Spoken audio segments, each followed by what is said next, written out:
ये पेश कर रहा है आपकी स्क्रीन पर एनबीसीसी। नंबर तो ठीक है, लेकिन शेयर के दाम मत देखिए, सिर्फ नंबर देखिए। नंबर देखिए 80 करोड़ से 122 करोड़, यानी कि 50% से ज्यादा मुनाफा आपका बढ़कर आता हुआ दिख रहा है। Not bad, not at all bad. भाव तो किसी के भी अच्छे नहीं है। भाव तो अच्छे रिजल्ट के भी खराब है, खराब रिजल्ट के तो खराब है ही। लेकिन नतीजे जो आपकी स्क्रीन पर दिख रहे हैं, पहली नजर में जो मुनाफे का आंकड़ा है वो है उम्मीद से बेहतर। बहुत बेहतर है जी। 50% मुनाफे की आपने ग्रोथ आती हुई देखिए।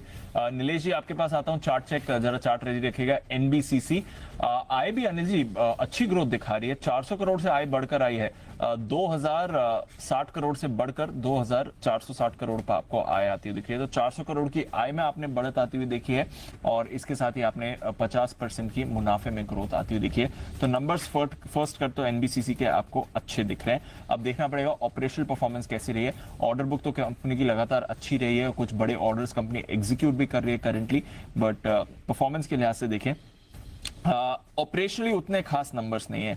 तो 20% की रेवेन्यू ग्रोथ, 50% की मुनाफे की ग्रोथ अच्छी है अनिल जी, बट एबिटा आपका फ्लैट है, सिर्फ 4% की ग्रोथ आई है और मार्जिन गिरकर आए, 4.7% से गिरकर 4.1% पर आए। और जो मुनाफे के आप इतनी बढ़िया ग्रोथ देख रहे हैं, उसमें बेस क्वार्टर में एक 65 करोड़ का घाटा भी था, उसको एडजस्ट करके देखें तो नॉर्मलाइज्ड ही प्रॉफिट निकल कर आ रहे हैं। तो एक्चुअली मुनाफे का आंकड़ा बेस क्वार्टर के एडजस्टमेंट की वजह से अच्छा दिख रहा है, अदरवाइज नॉर्मल नंबर्स हैं, कुछ ज्यादा खास नंबर्स नहीं है, ठीक नंबर्स हैं।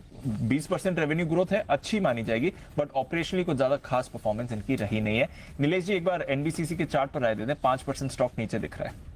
बिल्कुल दीपांशु, देखिए लगातार पांचवें कंसेक्यूटिव सेशन यहाँ पे गिरावट देखने को मिल रही है और स्ट्रक्चर ये इंडिकेट कर रहा है कि गिरावट थोड़ी और गहरा सकती है और निचले स्तरों पर 85 ये वो लेवल है जहां पर मल्टी मंथ सपोर्ट हमें देखने को मिल रहा है। अगर वो लेवल ब्रीच हो जाते हैं तो एक स्ट्रक्चरल ब्रेकडाउन यहाँ पे देखने को मिलेगा। तो फिलहाल के लिए अगर किसी के पास एग्जिस्टिंग लॉन्ग पोजीशन है तो 85 का स्टॉप लॉस लगाएं और अगर वो लेवल ब्रीच हो जाते हैं तो मेरे ख्याल से स्टॉक यहाँ से 82 और 80 तक के भी लेवल के लिए फिसलता हुआ नजर आ सकता है।